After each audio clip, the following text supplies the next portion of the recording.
My name is Cecile Johnson. I'm CEO of African Development Plan, and I'm here today as part of Global City Unity's community outreach to keep you informed about issues affecting the global Black community that require us to be unified and be on one accord to find solutions. So today we're going to welcome my guests, who is Dr. Gail Frazier, Yusufu Mosley, and Justina Winfrey. All are activists in the Black community here in Chicago, and we're going to be focusing on following up on some of the data that I gave to you the last time that we spoke. And this is on the Human Development Index, so today's session is going to be focused on the issue impacting life expectancy in the Black community. So, Dr. Frazier, I'd like to welcome you. Could you give us a little background on yourself? Thank you so much for having me on. Again, my name is Dr. Gail Frazier, and I am a community activist in addition to an educator, an entrepreneur, and an ordained minister, and I'm glad to be here. Thank you for having me. Thank you. Yusufu? Yes, my name is Yusufu Mosley, longtime community activist since the 60s, working in what's a department called Restorative Justice, and I'll explain that as we go on. And thank you for inviting me as well. Justina? My name is Justina Winfrey, and I am founder of Computer Advancement and Bilingual Education, GABE, located in the Austin community on the west side of Chicago. My particular focus is parent empowerment and community empowerment. Welcome. You will see later why these three distinguished guests have been invited. They have been working with me for a number of years on issues as it impacts the community, and they really are quite knowledgeable. Not only are they knowledgeable about what is happening, but they're also very innovative in their approach to solutions. So last time when I was on, we talked about the Human Development Index. That in the past, when we talked about how people were doing, we looked at the economy, but that the new way of actually doing that was saying, how are the people doing? And then I began to give you some information on the data as it impacted Black people. And so what we're going to do is just a minor recap so we can then segue into talking to our experts on some solutions. We noted that from 2007 to 2012 in the Black community that Black life had actually decreased for Black men by 2.3 years, right? They had gone from 70 years in 2007 to 67.66 years. And that not only had they dropped 2.33 years, but there was a big gap of 7 years between a white man's life and a Black man's life. When we talked about Black women, we saw that there had been a decrease of 2 years, from 3 years from 2007 to 2012, where they had gone from 76.8 years to 73.59 years. And we also talked about what causes that impact. Depending on where you live in Chicago, you can actually have a difference of 14 years between Black and white. And that deals with the income of the area that you're living in. Because if you're really poor or you're middle class, there's going to be a difference in how you have access to food, the crime, all of these things. Right? So where you live does impact what happens to you, and in Chicago, which is still a very segregated city, that impacts Black people in a very huge way. Now, one of the things we talked about was that in the state of Illinois, poverty rate is 14%. But when you looked at the Black community, it was 31%. And then you came into many of our inner city communities. You had North Lawndale at 45.3%. Inglewood at 47.8% poverty rate, and Riverdale at 58.3%. Now, I know that this number is astounding to some of you, and it should be, because just imagine what life is like when you have such a high concentration of poverty in one specific area. So what was the impact of that on this life expectancy that we've seen drop, right? You have infant mortality. So whereas 5 white babies die per 1,000, you have 14 Black babies die per 1,000. When you look at maternal mortality in the city of Chicago, you find that 27 Black women died in the period 2000 to 2004, and you saw 1 white woman. So there's definitely a difference. So those of us who want to say, it has nothing to do with race, well, the data speaks for itself. There is an issue, and the issue is along racial lines, and we live in a country where we spend 17% of our GDP on health. So tell me, why is there such a discrepancy? Okay? Communities that have no or distant grocery stores or have an imbalance or health food options will likely have increased premature death and chronic health conditions. We know in the Black community we have an issue with access to groceries. And it's not just poverty rates, right? Then we had another thing happen to us where we had reverse redlining.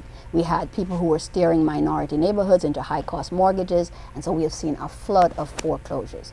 All of these things are stressful, right, on the black life.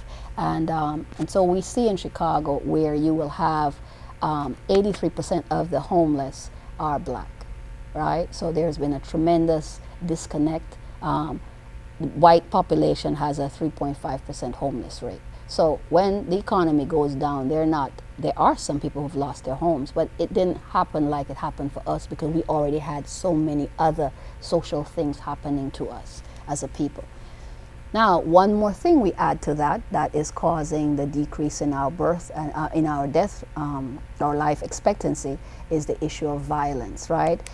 As of today, we have had 1,007 people shot and wounded in Chicago, right?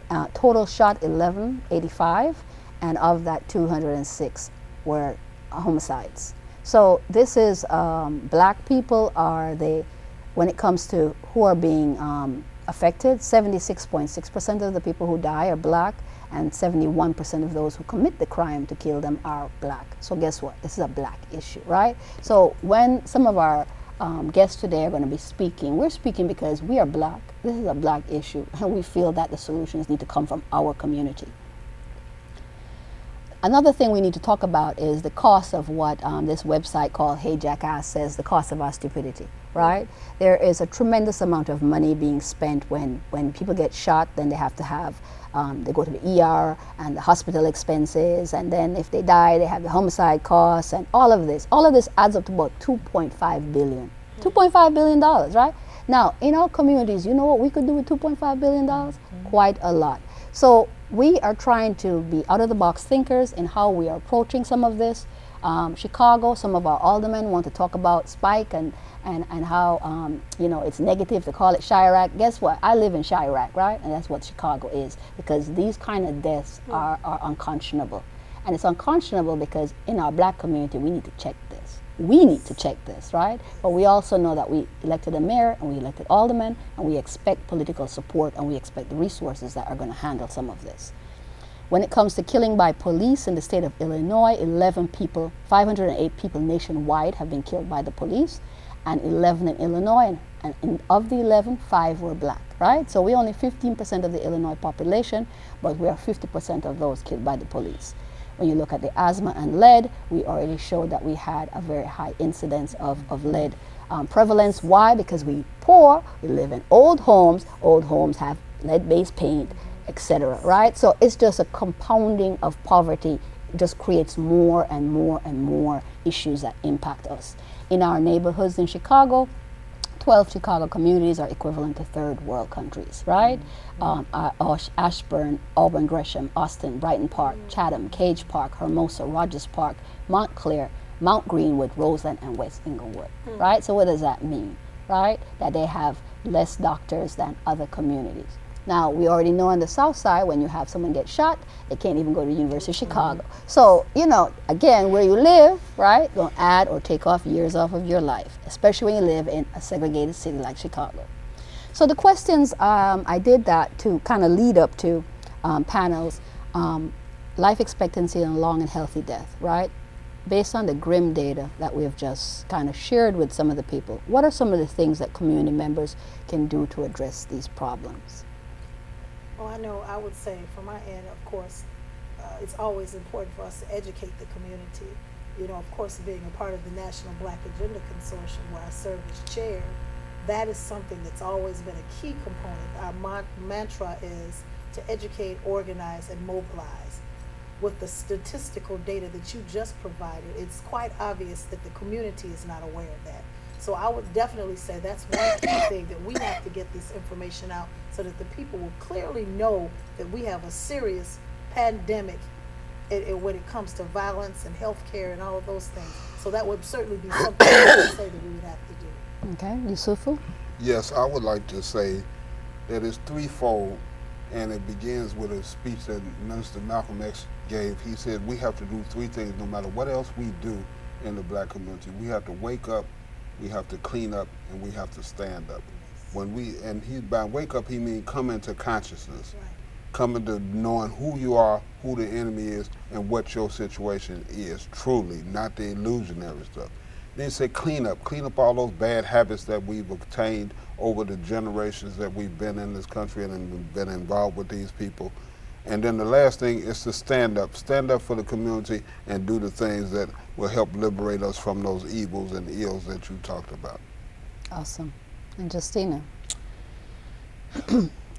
We have to begin to understand the state of our communities and allow interaction with those who have vested interest in the community, the people, the constituents, those who live in the community. They have to be at the table for planning. We have to begin to educate them so that they understand the process of organizing and planning. But it starts with education. It's not a matter of just inviting them out to an event. We have to train them and mentor them through the process. We cannot expect dilapidated communities that struggle with resources, organizations that have the funding to offer the resources to those constituents, but unfortunately our people do not hold these folks accountable. We have to begin to teach them how to do that. Just that simple. And once they understand their power, their voice, their vote, truly we'll see a difference. But first we have to educate them on how to organize. Okay. So do you think we need to have a comprehensive Black Agenda work plan, and why would you think so? Oh, most definitely we need a comprehensive Black agenda, because a comprehensive plan is holistic in nature, which means that would encompass everything pertaining to education, healthcare, criminal justice, criminal code reform, all of the things that impact us as African Americans. Is very critical for us to have something that's complete. And as Justina said, we want to bring the people who have a vested interest into the whole program so that we can make sure that all of the results that we need will be impactful. When we have other people doing things for us and making decisions for us, then we won't get what we need out of the program. And Dr. Frazier, could you tell us a little bit about how the Black Agenda tried to address that in the last election cycle? Oh, I'm glad you asked that question. We came together as a National Black Agenda, and we worked together with several other organizations. Out of it came the Coalition of Black Community Organizations. Ms. Justina Winfrey is also a part of that. And what happened is that we comprised coming together with community experts, and not just community experts, people of goodwill and good faith. We came together and created a municipal candidates questionnaire, which addressed everything pertaining to African Americans in the city of Chicago, as it pertains to reparations, because we put that in there, education, housing, all of those things. And what transpired is that it was disseminated to all of the candidates who are running for office, including the mayor. And we had quite a few aldermanic contenders. They responded, but unfortunately the mayor that we have now did not respond to that questionnaire. Mm-hmm. But it did address issues that pertain to us. So, Yusufu, following up on that, do you think we need to have a comprehensive Black Agenda work plan, and why? Yes, and we definitely need an agenda that speaks specifically to our interests and our concerns. Yes. If we don't have one, we will be subject to the things that we see now. Yeah. Why do we need one? Because we're distinct people with a distinct history and a distinct culture that needs to be maximized and not used as tools by folks who want to, maximize their own interests. Exactly. As I said, I'm not opposed to anybody or anything. I'm opposed to oppression. I'm opposed to exploitation. Right, exactly. And then being opposed to those means that certain people have to stop speaking for other people and start speaking for our people. Exactly. And doing for our people rather than doing for others. She mentioned the election. People start drawing lines and taking sides instead of saying, I work with the Black community, I work for the Black community, and that's what my interests are. People say it's racist to think like that. Well, racists have to have power. We don't have no power. So my thing is that we really need to adjust ourselves and our sights and do the things necessary to build up ourselves and our community, and then start talking about working with other people. Okay. So then Dr. Frazier mentioned that the current mayor did not respond to our Black Agenda. So what do you think I think that he probably did right for his interests because he paid off the people he needed to stand up for him at the time that he was the so-called election was rising up. The person who I thought had the best opportunity was ran out of the race early, and she probably would have been the best candidate for the particular job. But people use their own interests and influences and smidgens of power to get her to step aside, and then they ran someone else who didn't have a chance in the first place. So we really need to look at ourselves internally and do the kind of things we need to do to clean our own house up. Malcolm said clean up. Clean up. He didn't say to clean up with a broom. He said clean up with everything necessary by any means necessary to get us prepared for standing up. Okay. So the question goes to you, Justina. Do you think we need to have a comprehensive Black Agenda work plan, and why? And the fact that the current mayor never responded, so we really don't know how he feels. What do you think? We absolutely do need a Black Agenda work plan for all people of African descent. It seems that the Black Agenda component, people may shy away from the actual Black Agenda, but these issues are in the community. They're not going anywhere, and they're getting worse. Until we address them in an actual functioning work plan, in a model that cities can replicate, towns can replicate, Black people of African descent can replicate, where they know how to educate, organize, and mobilize themselves. We have the responsibility of creating that work plan and trying to get everyone at the table to help put that work plan together, because we all have a vested interest in our communities. It doesn't make sense to get educated and then move out of the community. Right. When you have a vested interest in the community that you are from, you tend to care more about it. That's true. So we get back to the education piece. We have to have people in our communities that, once again, educate our children. We need to see, children need to see people who they identify with. So within the work plan, no different than the economic development component that has to be plugged into there, it has to be a complete functioning structure. So I'll give you an example. Attorney Naomi Davis has Blacks in Green, okay? That component of the Green Village Building Network, so that my neighbor won't be hungry because I have a green garden in the backyard, okay? These are the things that we've gotten away from. Right. And these are, and I'm just speaking loosely about the structure of the work plan in itself, but clearly every single issue that is at the forefront of the Black Agenda absolutely has to have a structure, an organizational model in place, an outreach, an intake component, everything that a regular program has. Right. For every single issue plaguing our communities, we have to have that complete step-by-step structure. When you're here in this situation, this is what you need to do. This is who you need to reach out to. And that's something we have to update on an ongoing basis, yes. quarterly. Yes. So I'm hearing the same thing from all of you, and that's kind of why I did the data the way I do. That way we can take it as a community and build something. It doesn't matter who the leadership is, it should be changeable, right? We have a vision for our community, and when I look at where we are today, that's what we're lacking. In the 60s, we had a vision, right, of what we wanted. That was the Civil Rights Act, which we thought at that time was going to give us something, which hasn't really given us much, right? So now we understand, if we have an agenda that we can all focus on, then we can now choose the right leadership to move the agenda forward. But most importantly, listening to what Justine is talking about, educate, organize, and mobilize, then we will actually run that ship. I'm talking about we as community members. And that's where we've been seeing that disconnect.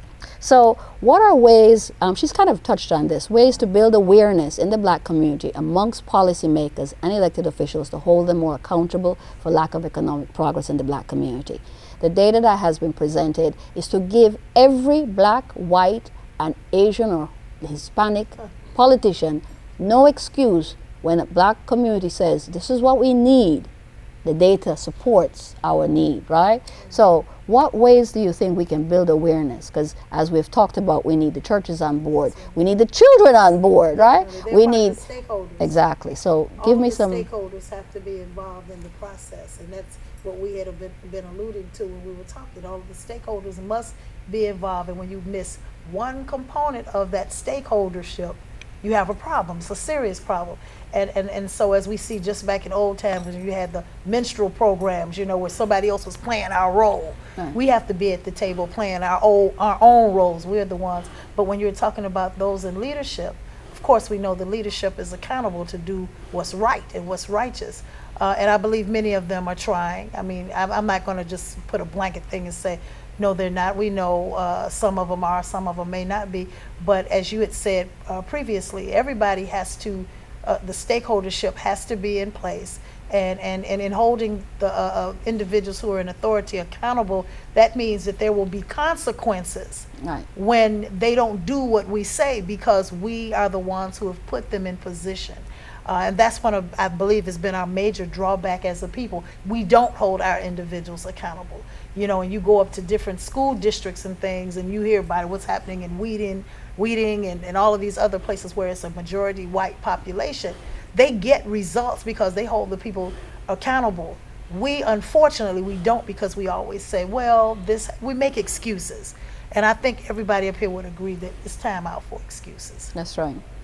What do you think, Yusufu? Well, I just think that we need to change our vision of what we're talking about as leadership. We kept talking about appointing or picking or something. That, to me, is historically exhausted. We don't need to pick no Messiah-like leaders. We need to pick a leader that comes up in our ranks, understands what the stakeholders is and what the stakeholders are, what the community is. We have to grow somebody in those values. There's two styles of leadership that struggles in our community as I see it.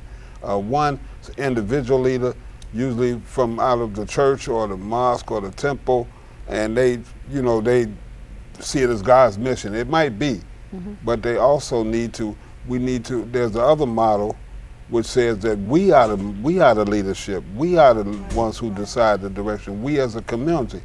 But we have to step into that step by step, because right now, to impose that model will, have rejection and problematic. So I think we need to really look at what we mean when we say leader nowadays. That's a good point. Okay. And Justina, when we talk about leadership, we do have to go back to the historical aspect of leadership, and we have to look back to the elders who have gone through the process of putting leaders in place to speak on behalf of our community.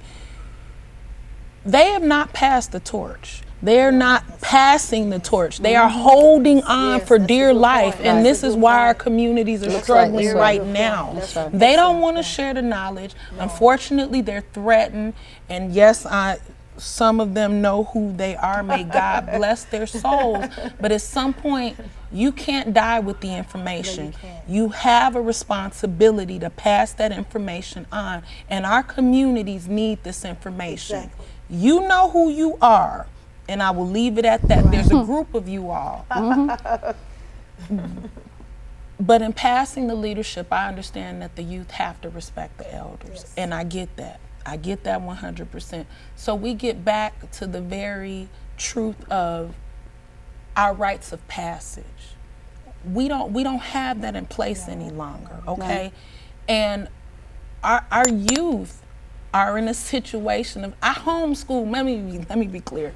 I have an 8-year-old child that I homeschool, okay? Even though I offer programs in the Chicago public school system, because that system is broken. It doesn't work. They don't have a magnet school on the west side of Chicago for minority black children, okay? They don't have a gifted program on the west side of Chicago for minority gifted black children. They rather offer those children medication, okay?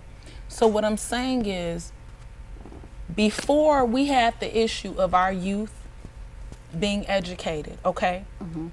In this prison in this pipeline to prison, through the medication, through all of the issues of them in the community, going to the schools, being written off. How is it that we didn't have these issues of depression and ADHD and all of these things when the elders were at the forefront of leadership? That's another issue that we're going to get involved with. We're going to talk about education as access to knowledge is one of our issues. So first I want to thank you all for coming on board and being here today. And just to say that we talked about life expectancy, some of the impact. We talked about having community become much more vocal, talking about educating and organizing people, and us being more forceful to our politicians, holding them accountable. And a key thing that Justina talks about is the fact that the elders have not passed the torch. And I am here to testify that she is correct. Okay? I hear the witness. Yes. Okay? And that is something, you know, that is really poor in our community, because the reality is they're going to drop dead in their seats, right? And then we're going to have a crisis. And before you look, we're going to have other people representing us because we failed to address this. So we looked at, what we're looking at here is that we have a lack of understanding of what freedom really means and the responsibility that that entails, right? Our community is suffering, our community is suffering, our community is suffering. See, I said it 3 times, because our community is suffering. Life expectancy is like the canary in the coal mine, and it's telling us that something is terribly wrong and that we have to address it. We're looking for people of like minds to come on board, begin to work together in our communities to find and implement solutions, okay? So again, my name is Cecile Johnson. I want to thank Dr. Gail Fraser, Yusufu Mosley, Justina Winfrey for being my guest here today, and for the consistency that you all have had in community, in being a part of the solutions. These people don't just talk, you know, rule number 1, talk. If you don't come with a solution next time, you have nothing to say. These people are making it happen. So if you'd like to reach me, again, I'm Cecile Johnson with African Development Plan.